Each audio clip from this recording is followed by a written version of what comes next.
work of summer. Now, it's completely okay, if we're not quite at a green yet. We'd like to be at green, but it's a process, and we need to remember that. So go ahead and share in the chat. All right, I'm seeing a lot of greens. I'm seeing some yellow-ishes. Okay, listen, I can appreciate a yellow-ish. I love honesty above all else, right? So um, I'd like to take a moment to direct you to page 2 or tab 2 in the summer learning planner.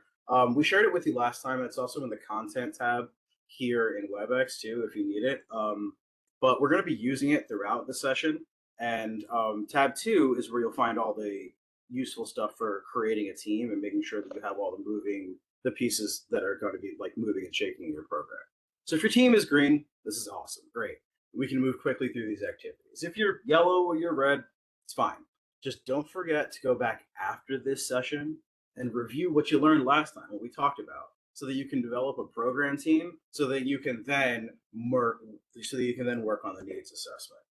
I love that we're making that progress. What I always used to say in programming and in teaching is any movement in the correct direction is progression. No matter how small, it's progression, right? So we're moving towards the right direction, even if we're going from yellowish to slightly greenish to yellow green. Awesome. So it looks like a lot of us are ready, and we've done a lot of that work. So great. Now that we know who our program people are, let's talk about what we're going to identify when it comes to breaking down a needs assessment. First, we're going to identify what the different levels of data are. And then we're going to talk about how we figure out what data is missing, because we collect a lot of data that we don't even think about collecting.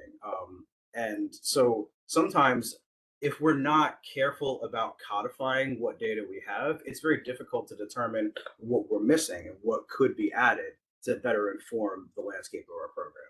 And then once we have all of that data together, we're going to use it to develop impactful needs statements. We're going to figure out what that data is telling us about the needs of our specific community, our program community, and then talk about how we're going to target those things. And then we're also going to break down how that data then supports continuous improvement, right? Because as we continue to collect outcomes from the programming that we're implementing, we use that to inform our continuous improvement process. So why do needs assessments matter? Needs assessments matter because they prevent design by assumption, right? It's easy to just say, oh, I know what my program needs. It needs this. Let's just do this programming. Instead, needs assessments help you focus your limited summer resources where they're going to have the strongest impact for students and families, because we'd love to have the resources to be able to support every different initiative that we'd like to implement. But we can't. We have a finite amount of resources. So we need to figure out where we can get the most bang for our buck, right? Where we get the strongest impact for our students and families with the resources that we have. And a clear needs statement lets us do that. Not only that, though, it also lets us tell a very clear story to partners and funders about why a strategy is necessary and how we're measuring progress. And then it lets us show how impactful those strategies are, to show that we are actually doing the good work and improving the outcomes in our community, right? A really robust needs assessment also forces you to disaggregate data. So supports reach students who need them the very most. And I mean, finally, the continuous improvement model, you need a needs assessment in it because it gives you that baseline, right? Otherwise, you can't improve on something that you haven't outlined and identified initially.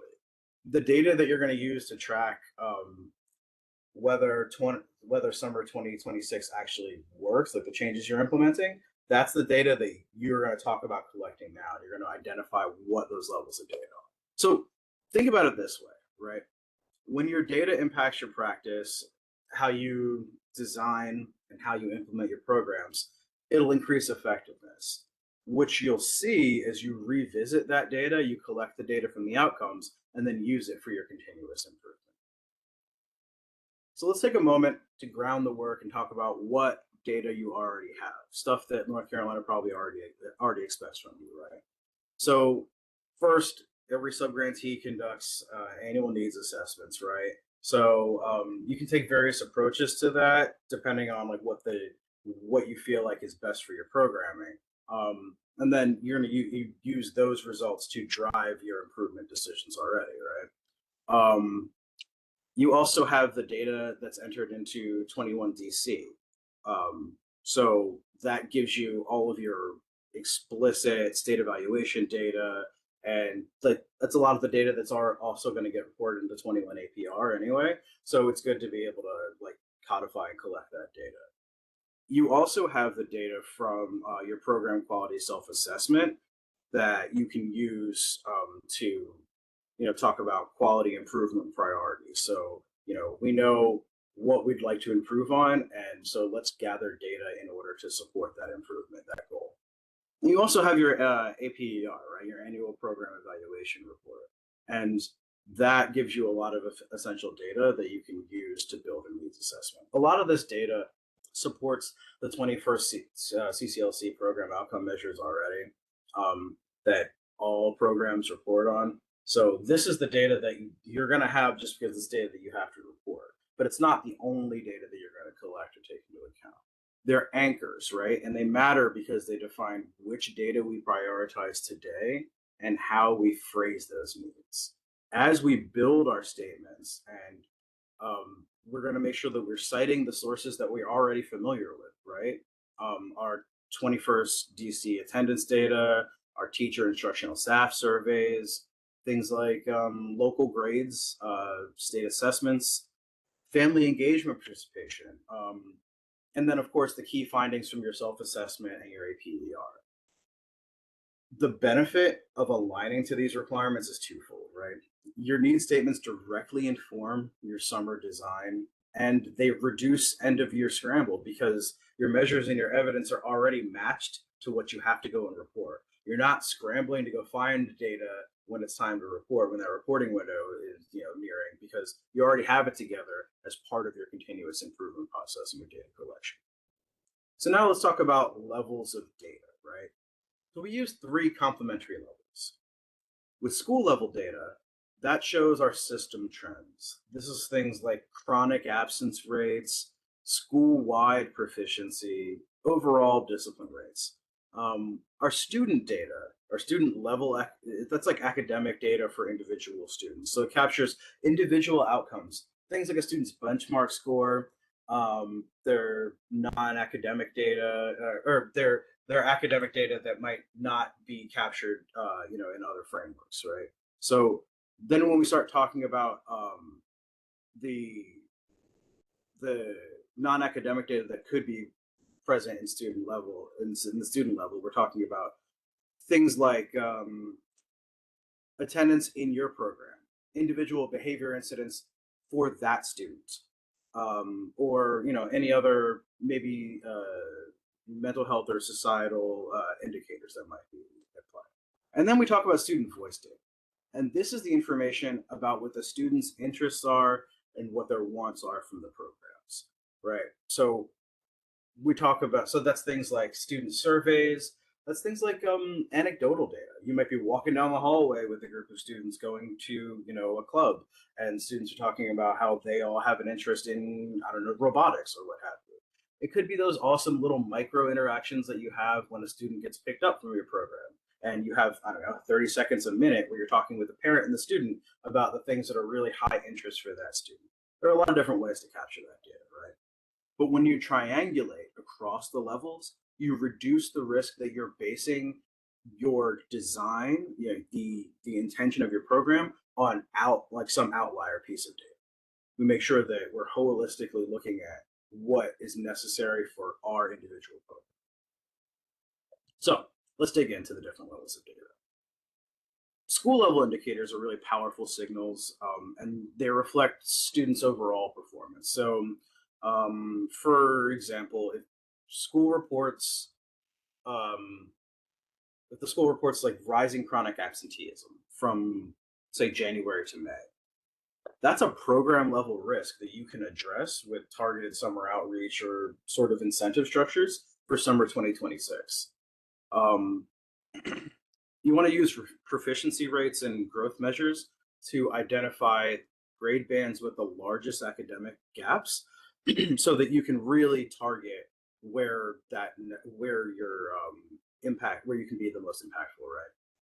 You're also going to want to look for school-wide patterns by subgroup. So, for example, this is where you can see if students with special needs are showing a steeper decline in reading or math scores, and that lets you target your design for your summer programming to where that area of struggle is. So the different some of the different examples of school level data are things like our school-wide test scores, school-wide grades, attendance rates for our school, the amount of disciplinary actions that we have, because that could point to different behavioral issues that are popping up that we can support as programming uniquely as opposed to our school day partners. Engagement in co-curriculars, how engaged our students are and other things that are going on at the school, and of course our graduation rates. So now, when we talk about our student level data, this is what gives you the who and the how much of your students' individual performance progress. So again, we're talking about our benchmark scores from that are going on in the classroom, whatever end of unit checks might be going on, grades, information from progress reporting, uh, some non-academic indicators are things like chronic absence for individual students, behavioral referrals, career readiness screener results, if that information is available to you, because that can also really help you inform what you're putting together if you see larger trends in those. What this data can also help tell you is what the barriers to participation in learning might actually be, like the barriers to engagement in your programming. So now our student voice data. This is really important, and it does two things for us, right? It helps us identify the individual interests of students and identify like the larger trends in them, but also motivation that increases engagement, right? It reveals what barriers and instructional gaps that the academic numbers won't show you alone. When we pair what a student tells us with what the school data is telling us and what the student level measures are, we get a really clear picture of both the needs and the feasible design of your program, right? So we know what we need and we know what is actually possible for us to address within the scope of our program. Some ways that we can capture student voice data. We can, interviews are great if you have the capacity to do something like that, or like formal focus groups where you gather selections of students and you sit down and you ask them about the programming. It's also really just your normal family surveys are really great to do in this way, as long as you're intentional about the questions that you put on your survey, right? Advisory panels are great, ones that are made up of students, maybe some stakeholders, maybe some family members, all of them together, but making sure that you're centering the student voice in that advisory panel, right? It's the student advisory panel. The rest of us are there to listen. And then attendance and it helps really inform attendance and recruitment too, because students tell us what they want, and then we can then go let the community know that that's a service that we are providing, right? That's a need that we're meeting for them. So let's do a little activity. I've talked enough. We're going to take a look at some data. So let me know in the chat what level of data you think each one of these data points is. I'm going to click through some examples. I'm going to give you some time to respond in the chat for each one. So our first one here is in-school suspension rates have increased to 27% this year. All right, we're already responding. All right, well, I'm seeing a lot of school level data.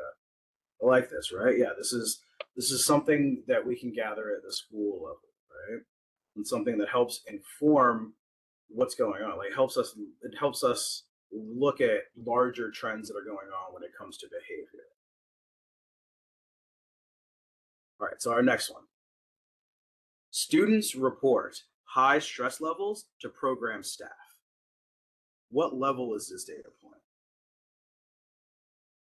Yeah, right? Student voice. It's something that we're gathering directly from the students, letting us know, like that direct feedback from the youth that we're serving to let us know what's going on and what they feel like they need in the program. Homework completion rates are low, according to teachers. Homework completion rates are low, according to teachers.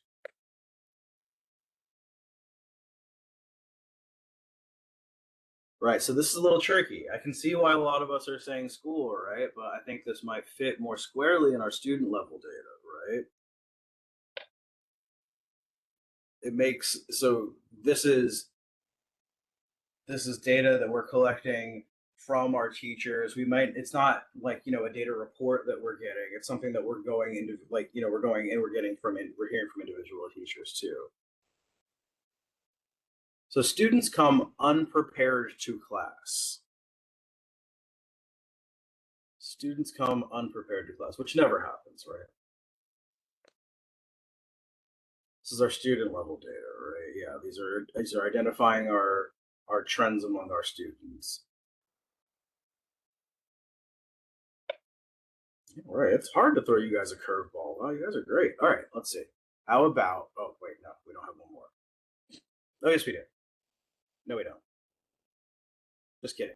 All right, so let's move on to talking about our handy dandy summer planning tool, right? So again, this is in the contents folder here in WebEx, and we also shared it with you before.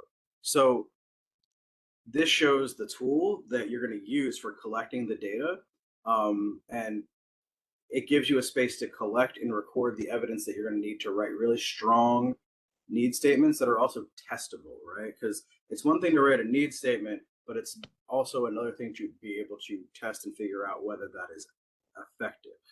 So if you don't already have your planner open, I would encourage you to open it up. And for each level of data, there's a space to record that data and the source of information. So what I'd love for you to do is just take 2 minutes and jot down some data sources that you need to gather, or maybe some things you already have, like your 21st DC data. And then in the notes section, write down who from your program team will be responsible for gathering that data. Because it's really important that we note who's going to be responsible for gathering it, because if we don't assign somebody the responsibility, it's no one's responsibility and nobody's going to do it. So let's take a minute right now and fill some of that information in our plan.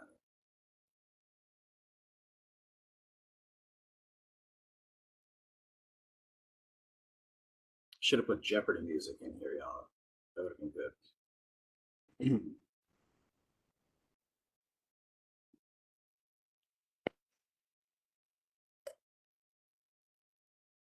As you're doing this, you want to consider the data that you have, and then what data you still need to really dive into planning your summer program.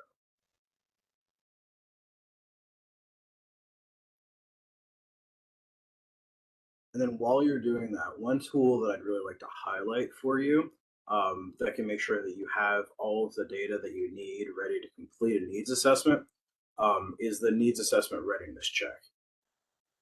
Now, the needs assessment readiness check is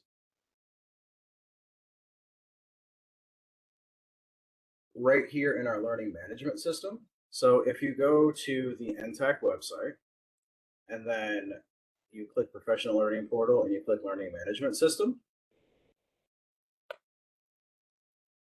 and then you go ahead and click view all courses in our large course catalog here, and it's going to be one of the first courses that we put together.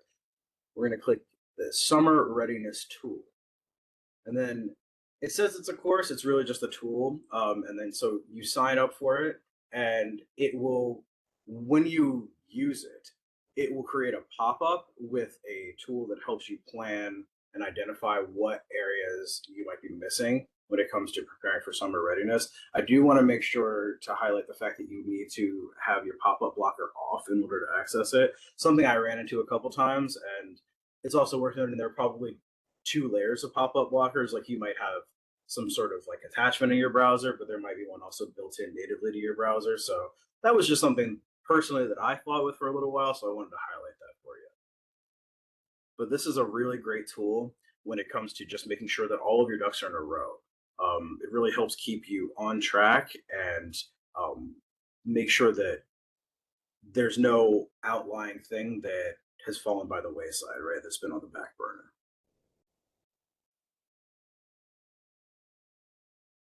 All right. So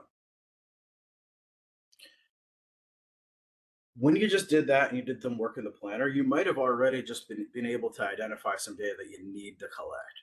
But we're going to dive a little bit deeper into identifying some of that missing data. Because missing data is the reason that many good ideas never become real plans, right? And so we're going to fix that by making a short, executable collection plan that you can implement this month. So you're going to begin by listing some common concerns that you and your stakeholders have, right? Because you work in your own programs every day, you have things that you're concerned about when it comes to youth development.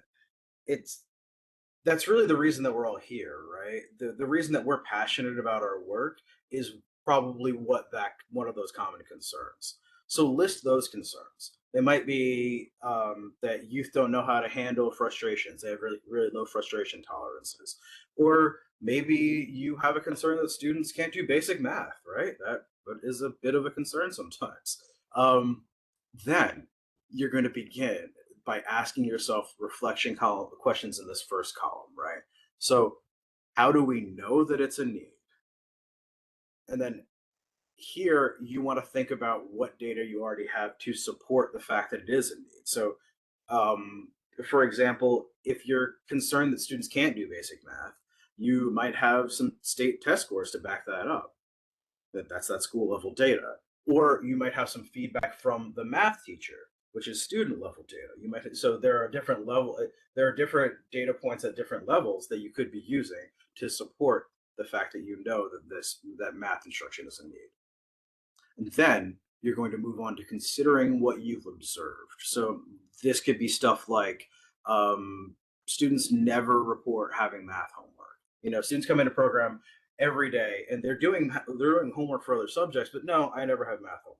And they're not just saying they don't have math homework; they're actually not being given math homework. Or students in general just don't want to do engineering activities, but they do like coding, right? So maybe there's a disconnect there. Then you're going to want to consider if the data that you have supports your specific concern by asking your questions on the right side, right? So, um, for example, if math scores are high, they might not support your concern, and you might need to look to see if there's a specific subgroup of students who might be struggling in math instead. So, for example, if students who aren't in the college track at your high school are more likely to struggle, can you find some data that backs that up? Maybe some sort of learning platform like IXL scores could help you identify data that supports the concerns for that specific subgroup, right? And then you're going to want to consider what else you'd like to know about this. So you have a concern, but what else do you need to know to really be able to address it? What questions haven't you asked? And then that lets you know what data you need to help you answer that question. So sometimes our work identifying missing data might highlight some additional information that might help us fully understand and complete the picture of what makes your needs assessments practical. Um, Community level data is a really great example of that. It describes the local conditions and resources that shape whether students can actually attend and engage with your programming. Some typical community indicators are things like transportation, uh, right? Can students get to your programming? Is transportation available? Are the schedules aligned with your programming in your service area?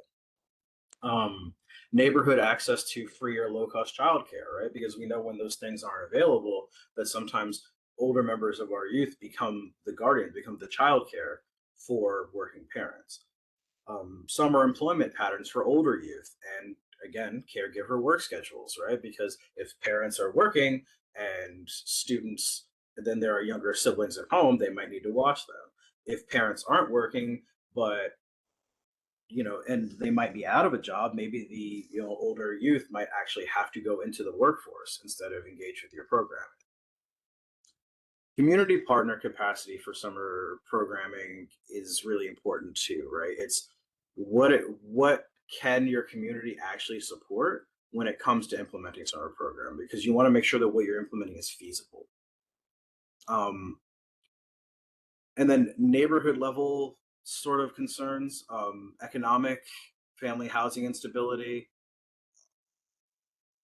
having some of those things, not having some of those things might affect your consistent participation with your youth, right? Some really concrete examples that you can log right now of this are things like your local bus routes, summer schedule changes, number of community partners offering summer slots for your youth, right? Who else is offering summer programming? Library summer hours are another really good one.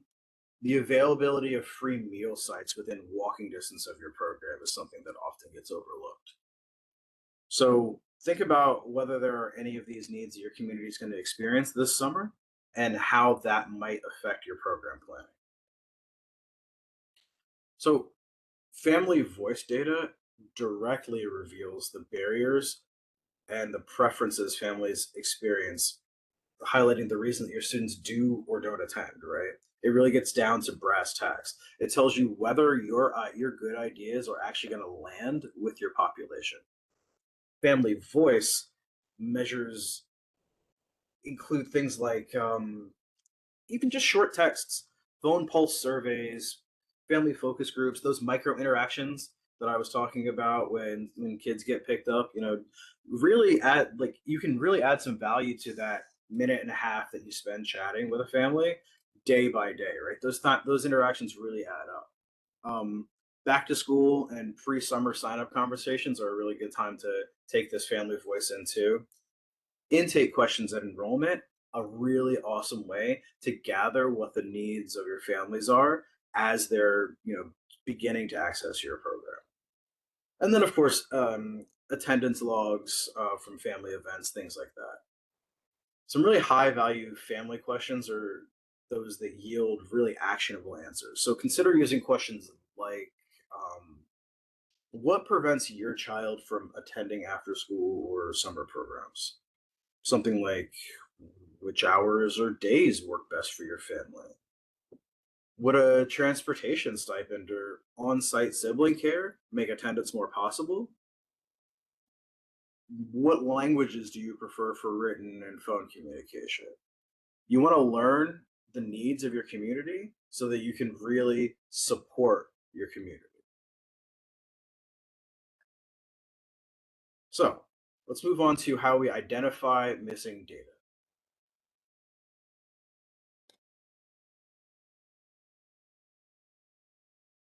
Yana, that's you, sorry. Yeah. Sorry, I couldn't find the mute button for a minute. No problem. Um, Alrighty. So one of the things, as Chaz mentioned, missing data is one of the realities of data work. Of we don't always have all our data from our kids. We don't always have the data that might be desirable for us. That is to say, some of the data that could really help us make the decisions about what are best strategies, what are best programs, what are best methods to address any barriers. So, one of the things we have to do is kind of work with what we've got. And that is really some of the things that we have to think about. And this helps us improve and make plans about what data do we want to collect? What do we want to think about? So let's look at this example.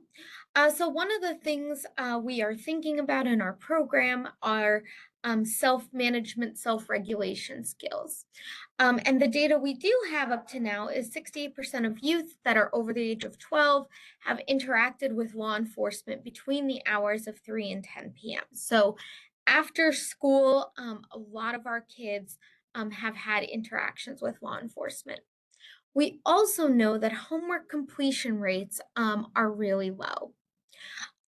So with this data, we want to think about uh, how would you know which self-management, self-regulation skills kids actually need?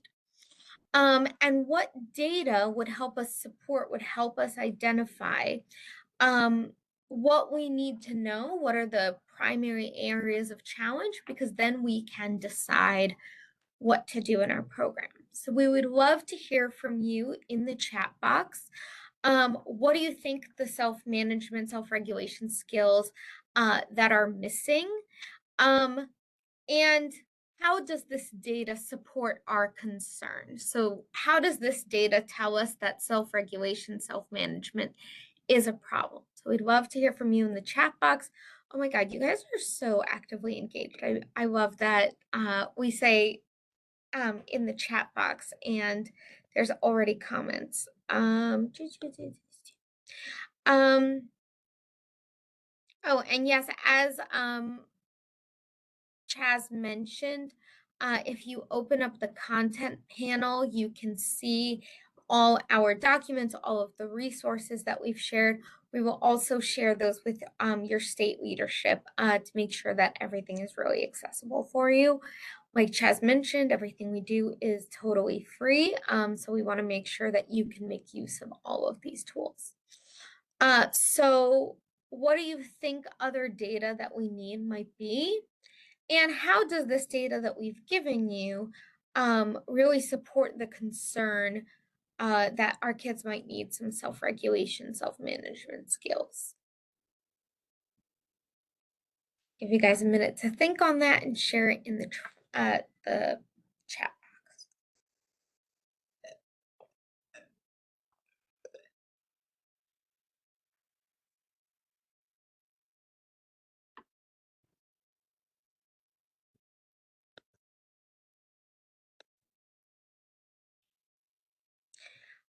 Chaz, while we're waiting, I'm wondering from you, especially because I know that you have a lot of expertise in this area, Mhm. of what are you thinking about how do we know that this is a need in our community, that self-management, self-regulation is a priority or a need for our kids? I think these two data points help at least help start to point us in that direction. Clearly, the high incidence of interactions with law enforcement between 3 and 10 p.m. shows that when there's unstructured time for our youth, it, they don't really know where, like, how to set boundaries for themselves when it comes to, what is acceptable and unacceptable behavior. Also, the low homework completion rates show that during that free time, it's hard for them to regulate in a way that tells them, okay, well, now it's time to sit down and do the homework. What I would want Mhm. to know is what's another data point that we don't have here, but what I would like to collect is what other programming is going on between 3 and 10? What's going on in our community, right? Are there Mhm. other venues for our students? And if not, can we provide some, right? Because I feel like a structured time where we have like a structured program where we have students, doing really fun things in a safe environment and where there's an opportunity to complete homework could be really beneficial given this data that I'm seeing. I totally agree with you, Chaz. And that's really part of that needs assessment practice that we talked or that Chaz talked about a little bit earlier. If we know what programs are going on in out of school time, we can figure out, okay, these are the programs that already exist. What are some other programs that might be interesting to our kids? We know kids, especially adolescents, vote with their feet. So if we design really exciting, interesting activities that can bring some of our kids in. So if we know what's already being offered, that can be a way for us to create our own programs that are filling a gap that is currently out and not being filled. And a lot of our kids with that unstructured time are not necessarily using it in the most constructive ways. Um, uh, Jesse mentioned that there's also the benefit of reaching out to partners. Yes, I fully agree. To find out what other activities, what other events are being held.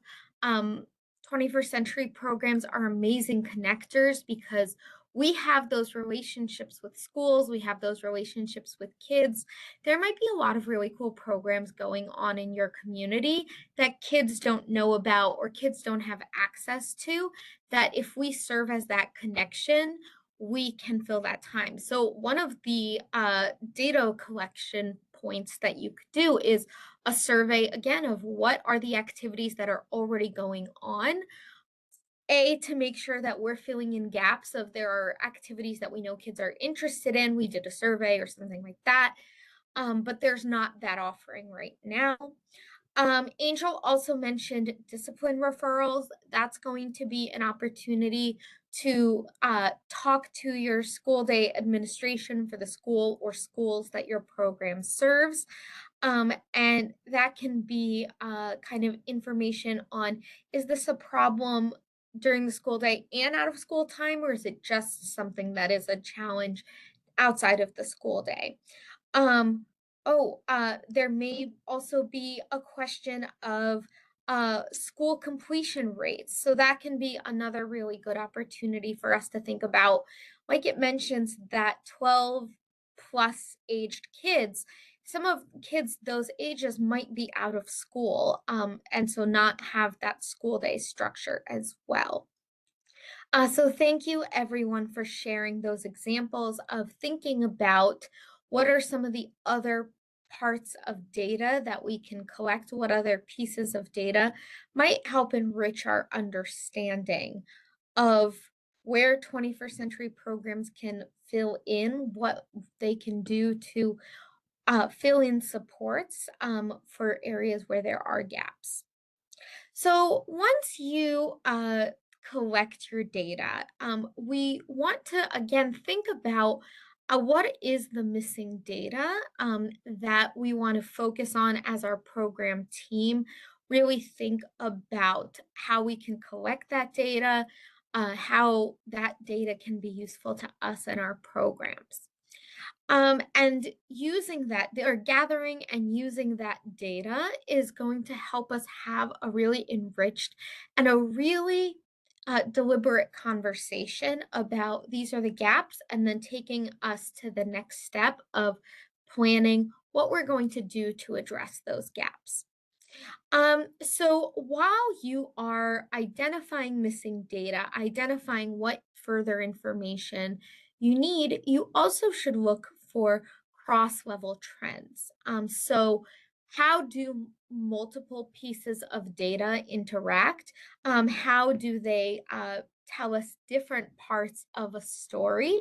Because depending on the kind of data we're collecting, like Chaz talked about, those different levels of data, what we know is that we can be getting some data on that really big picture and kind of on the student level, and finding out about student voice and those pieces, and having those different levels of data. They all interact, but they give you slightly different information.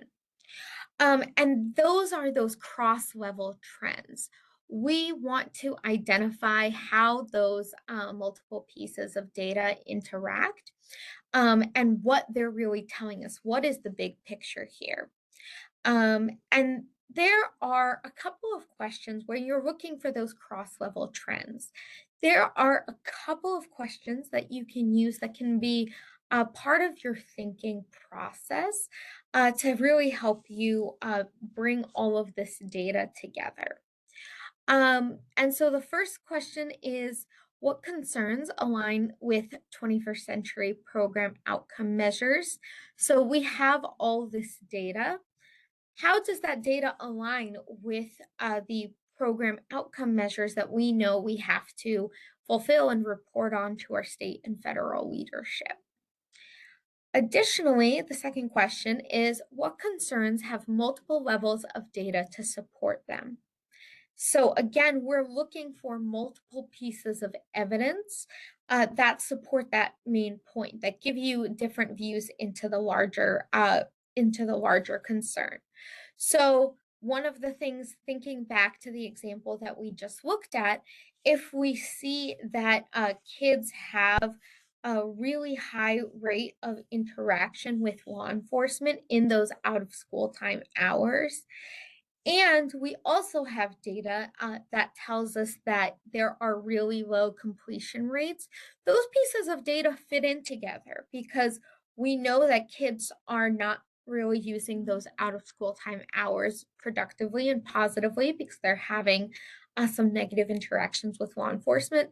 And we also know they're not using that time to complete homework. So we have to figure out what are they actually doing with that time. That's the question of what is the context of those law enforcement interactions. Where are they happening? What are the kids doing when they occur?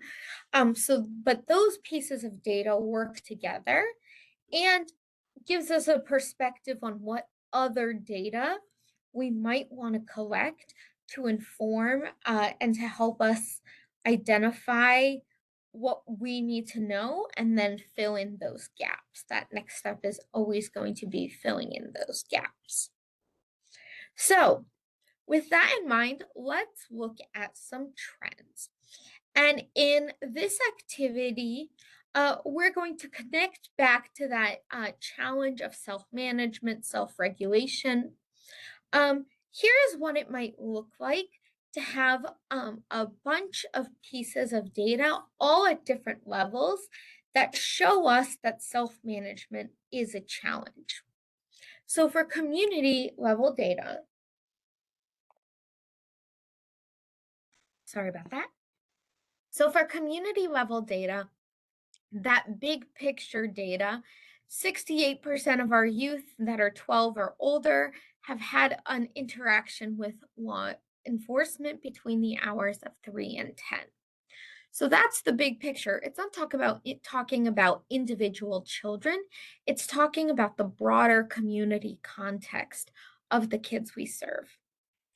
The school level data is in-school suspension rates have increased to 27% this year. So there is a really high rate of school day suspensions. In the previous activity, somebody did mention that one of the other pieces of data that we want is to find out, are these behavioral challenges just in the out of school time area, or are they carrying through the school day as well? And so that tells us those problems exist at the school day level as well. Then we're going to look at student level data. Remember, student level data is the specific data about individual children. It is the way we figure out what is going on with our individual kids that we're serving. What do we know about them? So, our student level data is that homework completion rates are really low according to teachers. Maybe we sent a survey to the school day teachers to find out how well are the kids, or at what rate are kids completing their homework. And we have several teachers who have reported the vast majority of their kids are not doing their homework assignments. And as a result, students come unprepared to class. If they haven't practiced an important skill, they might not have the capacity to move forward to the next content area. They might not be familiar with the work that they're doing, and that can make it really hard for them to keep up. So the student level data, what we know about those specific students that are enrolled in our school of what's going on in their school day, low homework completion, and as a result, kids are unprepared. Then we're going to move to voice data. Remember, this is the part where we are asking and thinking about what do the kids want? What are their interests? What are their complaints? All of those pieces. And from the student voice data, maybe we did a survey, we did a focus group. Um, our students report that they feel really stressed. They have really high levels of stress. And we've heard that kids really want a whole bunch of things happening out of school time. They want to have a snack, they want to play sports, they want to do art. Those are some of the things that they want to do in out of school time, and presumably those things are not accessible to them right now. And finally, let's look at family voice. So we've already looked at what our kids want. We also want to think about what our parents want, or parents and family members want for their own children. And that again can bring in a new voice, a new perspective. Um, and the family voice data suggests that most families have work, and that prevents them from assisting with homework. So, when we have students and families that have really busy work schedules or don't work kind of those traditional 9 to 5 hours, there might not be an adult at home to manage to make sure that a child is doing their homework. If the child is home alone, or home with a sibling, there may not be a lot of attention or support for that homework completion. And all of those help tell us a story about self management. Like we already discussed, that behavioral data, the community level and school level data, we have kids acting out, behaving in ways that are not school day and out of school time appropriate. So we need to think about, what do we do to reduce those inappropriate behaviors, to reduce any challenges our students are experiencing. And that connects to that self management at the student level, because in addition to that big perspective, we also know kind of individual kid by individual kid, they're not completing their homework at very high rates and they're unprepared for class, which obviously slows down the learning. And then our student voice and family voice data told us a little bit about what kids are interested in, and also that there is a concern that there's not an adult at home. And so, if there's no adult caring for the child, that means that they're responsible for their own self management, own self motivation, which can be really hard for kids. It can be really hard for adults, but in particular for kids. So let's take a look at the next example. And really, we want to think about what are some types of data that could tell us about literacy.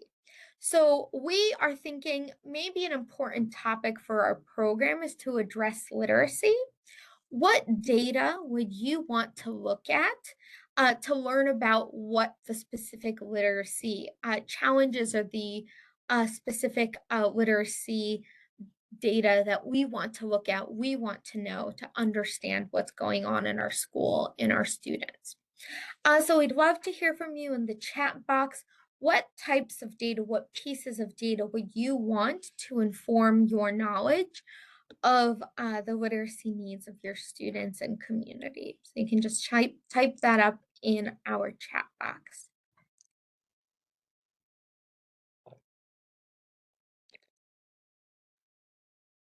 Oh, Brittany points out reading scores from the school. Absolutely. That is going to be one of the biggest priority pieces of data.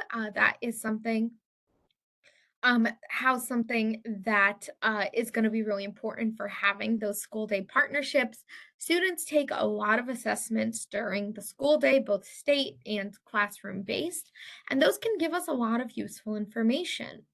Uh, Depending on the school district, some schools use an online system like iReady, or other online platforms. Again, that can give us information about what students are working on, what their needs are. iExcel, there's a whole bunch of those. So those are all good points.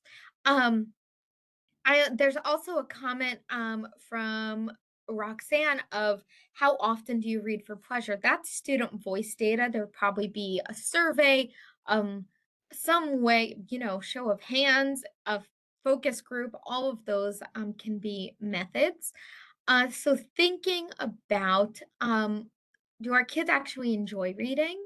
Because if they don't, we want to work on that. We want to engage them with really exciting and interesting books on a variety of topics, including ones that they're really interested in.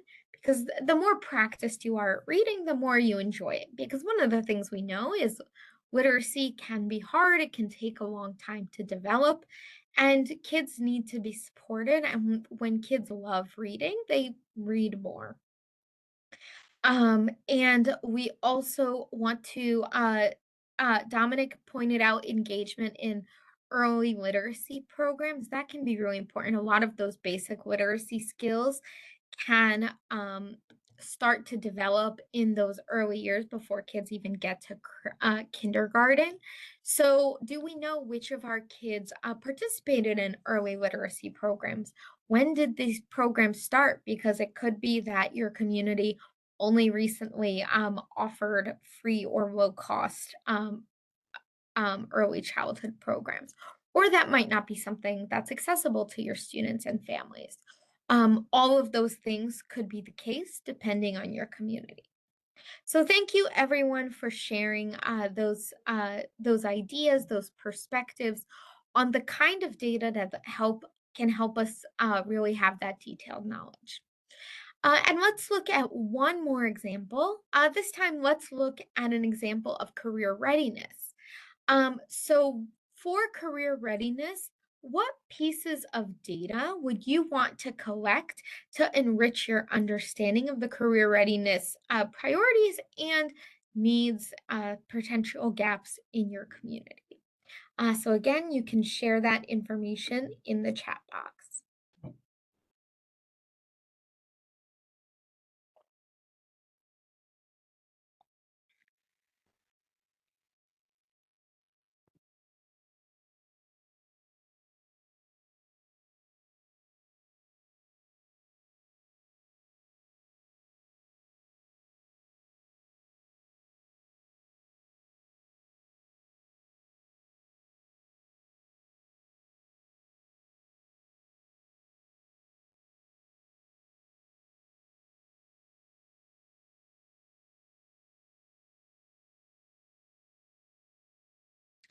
Okay, so it looks like we have a couple of answers here.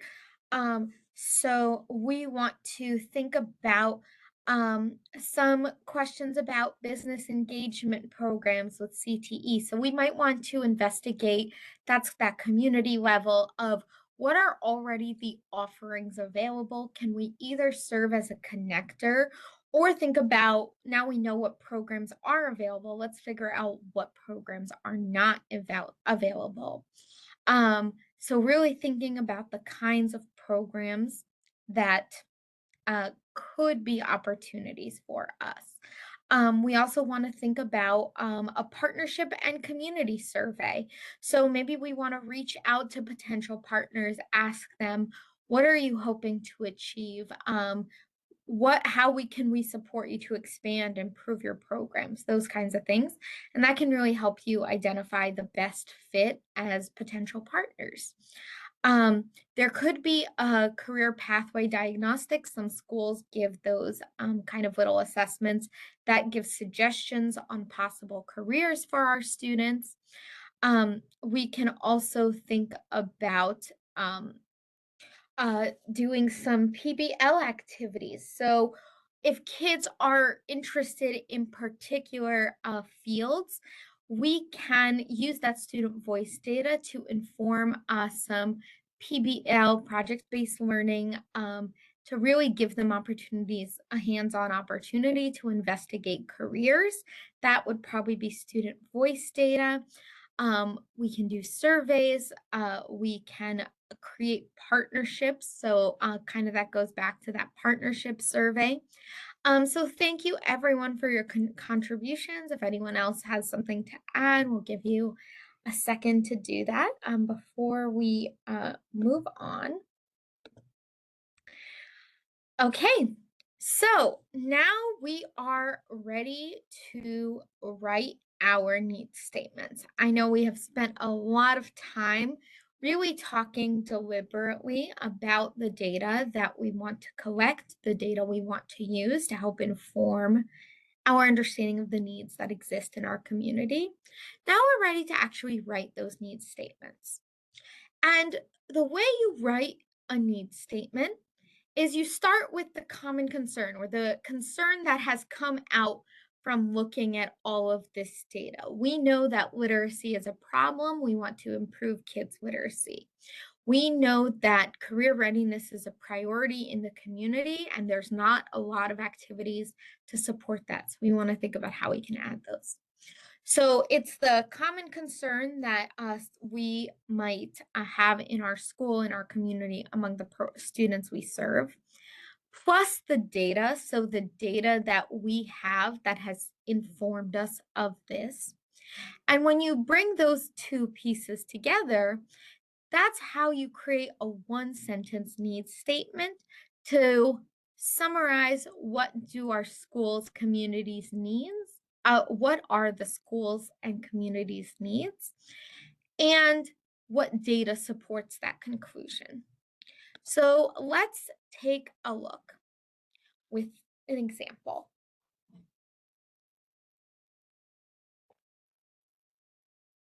Sorry guys, I'm very thirsty this morning. Okay. Um so let's look at how we're going to write that needs statement. So again, we're continuing on with that example we started our day with. We know that students that are enrolled in our program struggle with self-management. And we also know that there are high rates of discipline and low executive functioning skills among our kids. Remember, we have, I believe it was 68% of our kids have had an interaction with law enforcement. We also know that there's an increase in those in school suspensions. We know that most kids aren't completing homework. So that all leads us to a need statement. Students need to develop self management skills to support positive behaviors and executive functioning. So we know that our kids need to work on that self management skill because we have all this data that tells us that is a real area of struggle for them. Let's look at another example, and I'm going to ask you to help us fill in this slide to create a new needs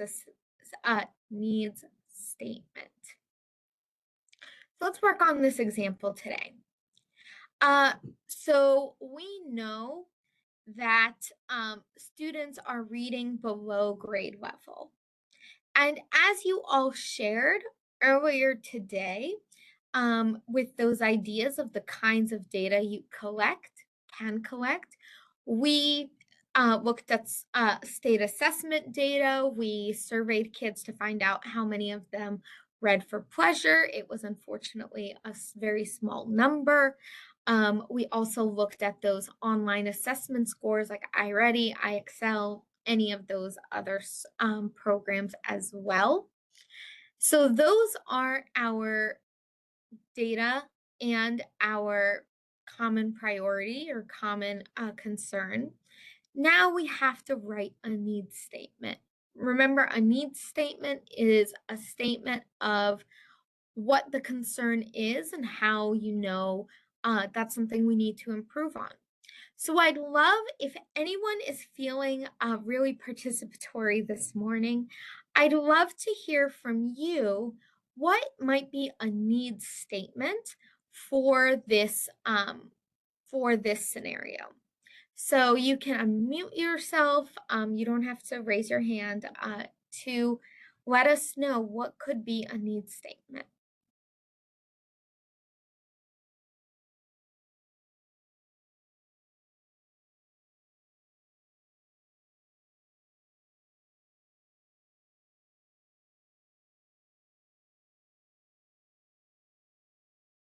Okay, any takers?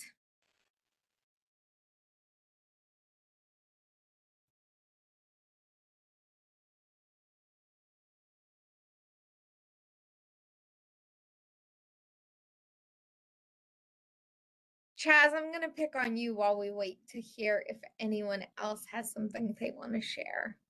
Sounds good to me. It seems like what we really need to do is be intentional about targeting our early reading interventions. And I think the earlier we get into doing that, the better. So if there's a component of our programming, like our summer programming, that we can maybe open up to, some sort of early literacy intervention, that would be great. If not, maybe we could partner with like local libraries to do some sort of like co-programming to support that, to reach them, to reach that youth where they are, because they might not be at our program with that need of support, but maybe, we can put something together where we're intentionally partnering with, a local library or something like that to make that happen. Great. Thank you for sharing. Does anyone else want to share a possible need statement?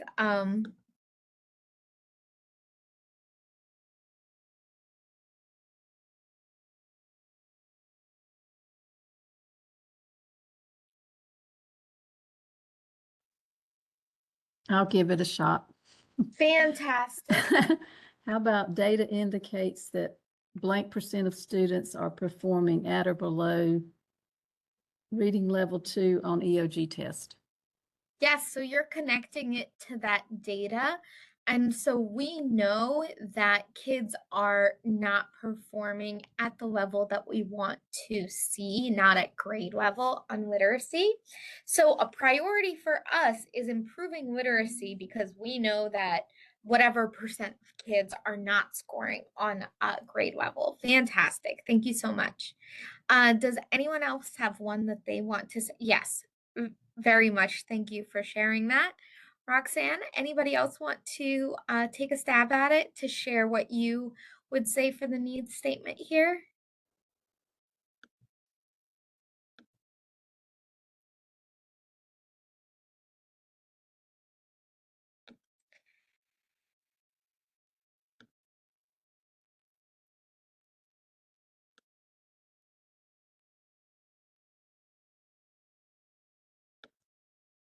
We've got an example here in the chat from Lori. Students read Yes. below grade level and poor attendance will lead to reduced high school graduation rates. So the students' challenges with reading below grade, my words just got very jumbled up. So we know that this challenge of reading below grade level and poor attendance, those are risk factors for students not completing graduation. So, a priority for us is to increase graduation rates by increasing students' literacy skills and improving their school day attendance rates. Fantastic. Lori, thank you for sharing that. So thank you all for sharing those examples. Again, we're really connecting what we know the concern is. We know that there's a concern around literacy, and what is the data that tells us this is a concern. So thank you everyone for sharing. Now we're going to talk about the topic that is everyone's favorite, and that is connecting those needs statements to the continuous improvement process. And the thing to know about this is continuous improvement is something that we should always be thinking about, something that we should always be doing to make sure that we are improving, that we are creating the best version of activities, programs that we can offer to our students and their families. And when we are doing that, when we are thinking about the continuous improvement process, we want to have a couple of questions that we keep in our minds that we answer in order to have really meaningful, impactful continuous improvement. So, the first question is, what is the need? So again, what need did we identify in that need statement? Um, we also want to think about what's one change we can make to address it? So we can really think about, okay, we're already offering these programs, but we want to do something else. We want to use some additional method to improve that program offer and to make sure that we are continuing to offer the best quality of resources that we can. And then the third question you should think about is how we will know that the change is complete. In other words, how are we going to self assess to make sure that these changes that we've made? So this year we tried a new program to increase literacy rates. We did a whole new curriculum. We went on field trips, whatever it is. So, how do we know if that's effective? And again, as with continuous improvement, as with everything, really, we want to start with the end in mind. We want to start by thinking of these questions from the very beginning of implementation because a lot of data gathering, we're not just saving it till the last minute. It can be really helpful to collect data along the way as well. So these three questions are going to really be fundamental to our efforts to improve the quality of our programs and to make sure that year to year we are continuing to improve. So, did the change we made this year actually improve students' outcomes? Were we able to increase the number of students that were reading at grade level? If yes, that tells us we're on the right track. We're doing something that is helping. And if the answer is no, maybe the answer is this activity, this program, this initiative that we've tried is not working. We could try something else. Or it could be that we need more time to implement and see the results. Both of those could be the same. And we want to make sure that we're doing this regularly of checking in with ourselves, checking in with our planning team. What are the needs? What is a change we can make to our current programs to increase addressing those needs? And how are we going to make sure our addressing of those needs is actually working? How are we going to assess ourselves, thinking about that from the very beginning? So once we do that, we are ready to really, again, we're doing picture thinking. What do we want to do? What do we need to do to continue to improve? We also need to plan for continuous improvement.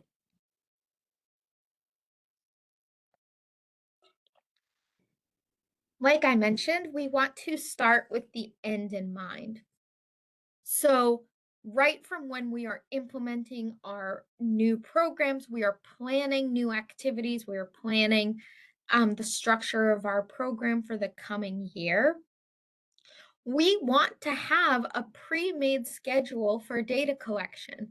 We're going to capture student engagement data by observing one classroom once every 2 weeks, and that will be data we collect along the way if it's relevant to the challenge you are trying to address. So, if we know that kids have those really high rates of interaction with law enforcement, and we know a lot of kids are leaving school without graduating, can we make programs that are effective for those older youth that will have kids come in? So we might want to know, are kids actually engaged during these programs? Is that something that's going to be sustainable to make sure we have a lot of kid or an appropriate number of kids engaged with us? And again, tracking. You have to be careful with your data, making sure that you're keeping spreadsheets or Word documents, depending on the type of data that you are collecting, to make sure that you are ready, to make sure that when you are coming to the kind of evaluation piece, you can really answer a lot of your own questions and really think about the strongest interventions we can try. And if there's an intervention, a program that didn't work, that's okay. That's part of the learning process. So part of continuous improvement is we're going to try something new. We're going to implement with fidelity more. Maybe things kind of got away from us. It wasn't implemented with fidelity. Maybe we are going to do interviews to learn some of more of that student voice data. We're going to look at assessments, to look at school day data. Again, we want to think about all those levels of data and think about how they can interact with each other. So, as we are thinking about that, if we're really doing that careful thinking about what our needs are, all the way to thinking about how we're going to continually improve, and again, start with the end in mind. You want to do that continuous improvement planning from the very beginning. And to do that, in order to do that, we need to make a plan about how we're going to track this. So remember again that example we've been working with today is that students need to improve their self-management skills because we know that there have been a lot of challenges with interactions with law enforcement. So we want to address that. We want to address school day suspensions. So those are all part of what we are hoping to accomplish. So, with that in mind, I would love to hear from you in the chat box. Um, what is one change you would make to this scenario? And again, that scenario where a lot of our kids are having interactions with law enforcement, in that scenario where we know that this is something that's going to be a priority, so we need to continue to improve the quality of those programs. And two questions you can ask yourself and share the answers to the chat box is, if we know that these are the challenges, this is our needs statement. What is one change you would make to the design of your program to address that challenge, that gap? And then again, continuous improvement, we say over and over again, how are we actually going to be sure that the change is effective and we've really had that positive outcome? So we'd love to hear from you in the chat box. What is one potential change you would make? What is one piece of, in other words, what is one piece of data you would like to collect about this? And how are you going to know if that initiative was effective? So I'll give you all a minute.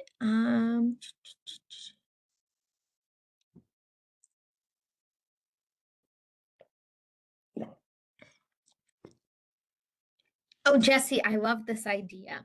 So implementing some kind of mentor program. Kids often need mentors. It's a really constructive way to offer them support and make sure that they are getting adult or young adult having those positive interactions with those adults.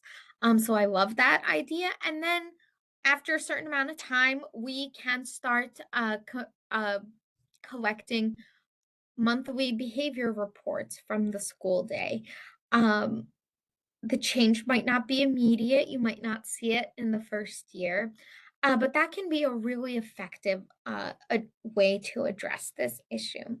I'd love to hear if anyone else has a thought about what is one change you would make to the design of the program, and how will you know it's effective? And remember, the challenge we are thinking about is students are having a lot of interactions with law enforcement. Students are having some of those behavioral challenges.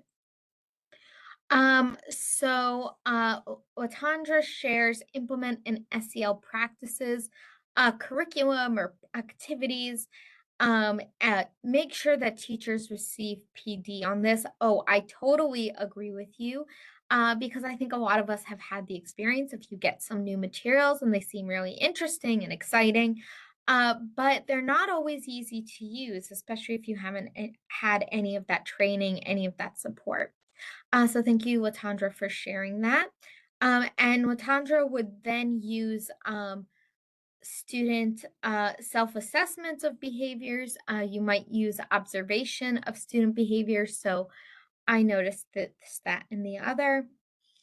And one more is coming from Angel of incorporate explicit teaching on self-management on programming. Yes, we know that explicit teaching is the most effective. You can then pair students up with adults or mentors. Here we have the idea of mentorship again, very important. And make sure that we have a really steady and a really logical um, practice for discipline, a really practical system to make sure that we're addressing those behaviors. Um, yes, lots of agreement about those SEL components. We know that to be a really effective learner and a really effective professional, you have to have quite a high level of self. Uh, oh my gosh, it's not self determination. Chaz, what is the word? It just fell out of my brain. I don't know. I'm trying to figure out what word. I was sitting here desperately trying to Self figure out what word management. you're trying to Self say. management. Management. Oh, okay. Sorry. Fully forgot that word for a minute there. As one does.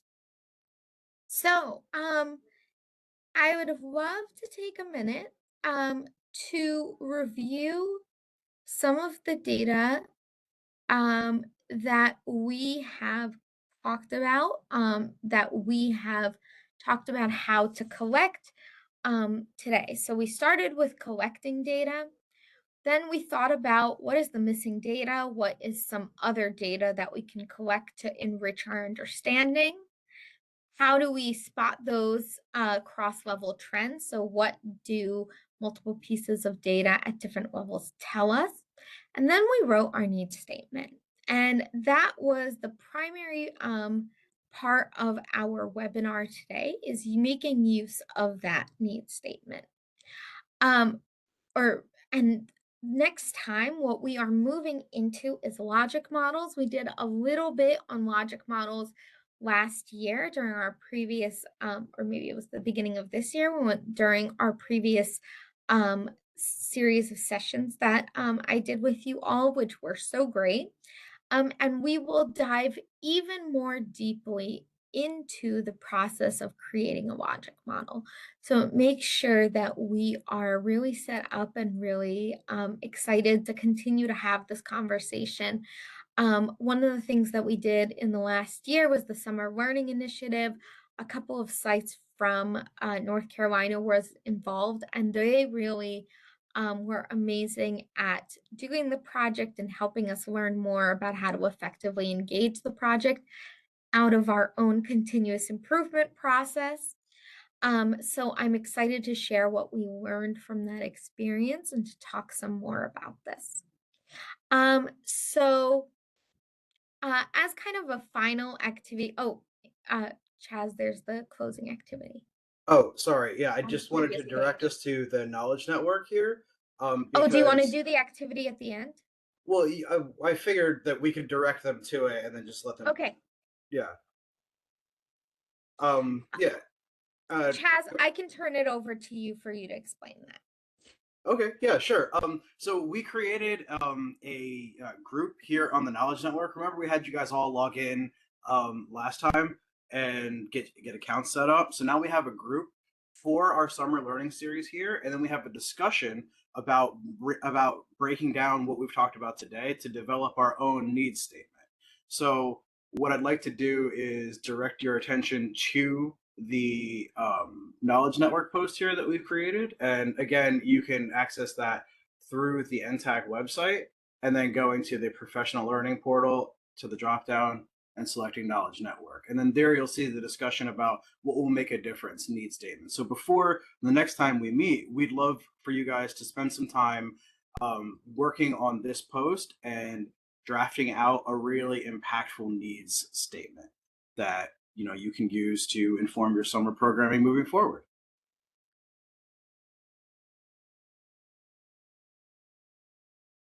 You're muted, Donna. Sorry. I don't even know why I muted myself. It's actually very quiet in this room. Anyway, listen. Um, we are very excited to have the Knowledge Network as an opportunity for you to all interact. And as Chaz mentioned, there's opportunities for you all to interact with other educators from North Carolina, but it's also an opportunity to interact with educators from all over the US. So that is something that is really exciting, and we hope that you take advantage of. And I believe Hillary, yes, did share the link to the 21st CCLC NTAC website. You can open up your account to help us have that conversation.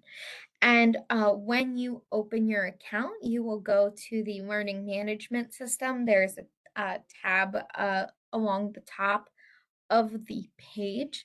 And that's where those conversations happen, where there's kind of that message board. That is also where we have a lot of courses, resources, tools that you and any of your site professionals can use for free, which is everybody's favorite number. So there is a lot to check out. There's a lot of resources to use on there. We have, I think it's 11 courses right now, but we are always coming up with new information, new activities, new resources. So definitely keep an eye out for other activities, other topics. So we can make sure that you are having those enriched conversations. Chaz, do you want to talk about the Knowledge Network? Yeah, absolutely. It's a really wonderful opportunity for you to interact with other professionals that are doing that awesome work in the program. I mean, I think any program person will tell you that there's just not enough time to collaborate, right? Just because you spend so much time just doing the good work and then working with your youth, that when is there time to collaborate with other like-minded individuals that, might have different ideas that you haven't considered before? This is a great way to do so.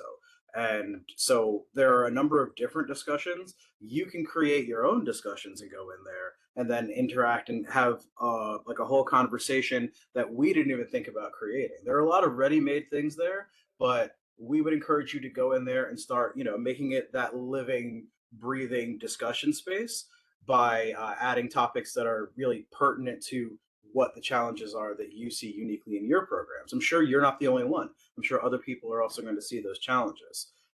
So we would encourage you to check out the blogs that we have there and the discussions.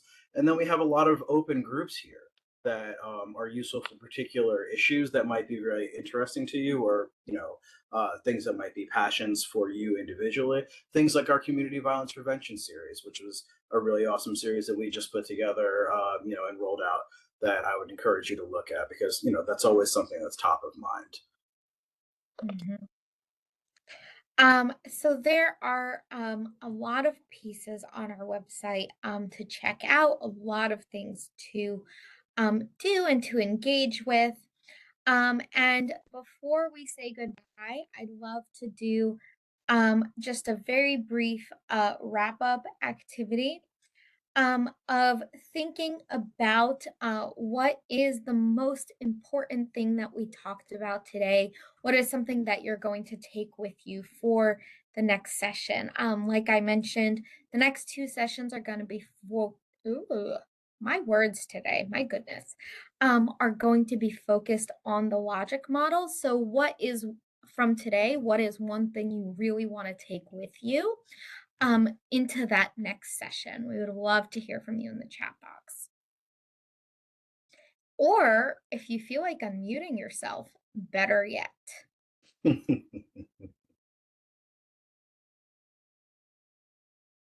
Chaz, I just feel like you and I talk a lot. If anyone wants to share, that is awesome. Yeah, I think we're both just natural talkers, but I mean, I think that's just program people in general, right?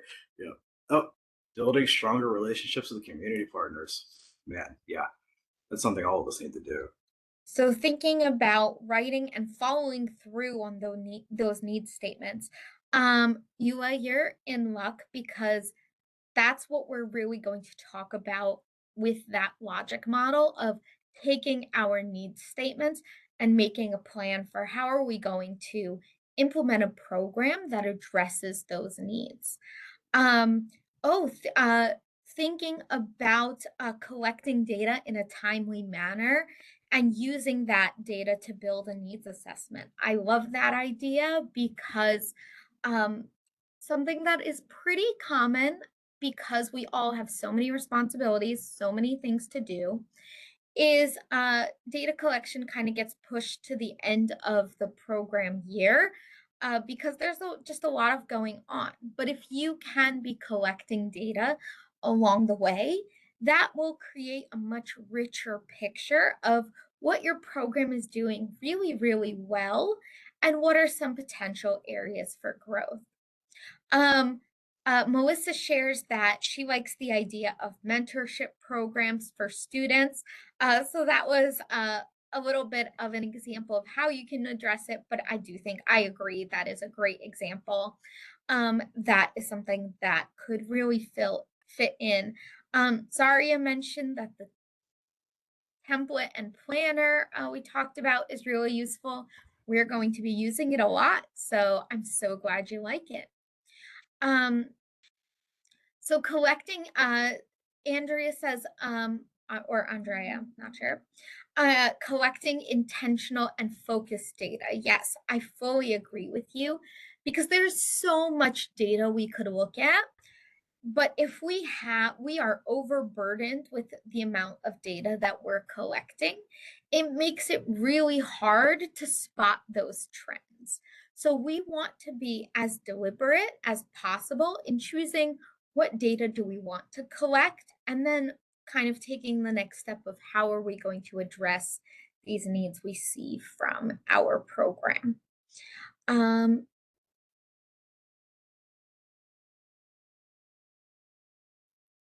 um, Oh, Angel, that is such a good point of in addition to being really deliberate and really doing a great job with collecting data regularly, there also needs to be someone assigned to be responsible for that data collection. I agree with you so strongly. I think, especially for project directors, there's a tendency to take on so much for yourself. But can you spread that load? Can site coordinators be responsible for it? Or there could even be frontline staff collect certain data on their students that they are with every day. So when we divide those responsibilities and data collection practices, that can widen the scope, increase the quality of data, um, also thinking about that student level and school level data in particular. Yeah, we wanted to get the big picture. This doesn't tell us about each individual student, but it again shares some of those overall trends. The overall trend is a really high rate of kids have interactions with law enforcement between the hours of 3 and 10. That doesn't tell us which kids are, but it does tell us that a common trend is a lot of kids are having this challenge. So that's something always to think about. Yeah, I want Um, to circle back to Angel's point just real quick because I do want to note when you're using tab 4 here in our planner, in that notes section is a great place to put who's responsible for collecting these different parts of data. So as you're determining what parts of data, what pieces of data you want, you can right there say, okay, well, I know John is going to collect that. I know Susan's going to collect that, right? So you're already making sure that you're intentional about who is collecting that data. I so agree with you. So thank you everyone for your really active participation today. I'm so appreciative of this great conversation we've had. Um, don't worry, we have lots more interaction coming to you soon. And this has been so much fun. We will see you in December. And we're just so excited to have you all with us. Thank you to your state leadership for inviting us here. We're going to end a little bit early. Chaz has shared in the chat box the feedback form. We would really love for you to take a minute or two. It's very, very short to fill it out. Let us know how we did. Let us know if there's other information, other topics you want to explore. That can really help us make sure that we're designing the best possible program for you. So thank you. Want to check in with your state leadership if there's anything you all would like to say before we end this call. And reminder, Chaz popped the link to our feedback form. You could click that and just take a minute to let us know how we did. Awesome. Thank you so much. At this time, there are no other updates from the 21st Century State team. Again, if those forms for the second and third installment are made available in CCIP under related documents. If anyone has any questions, please contact your program administrator. Other than that, everyone have a beautiful Wednesday, and we will see you soon for the next PD session. Thank you, everyone. So great to be with you. Good to see you all again. Thank you. Take care. Take care.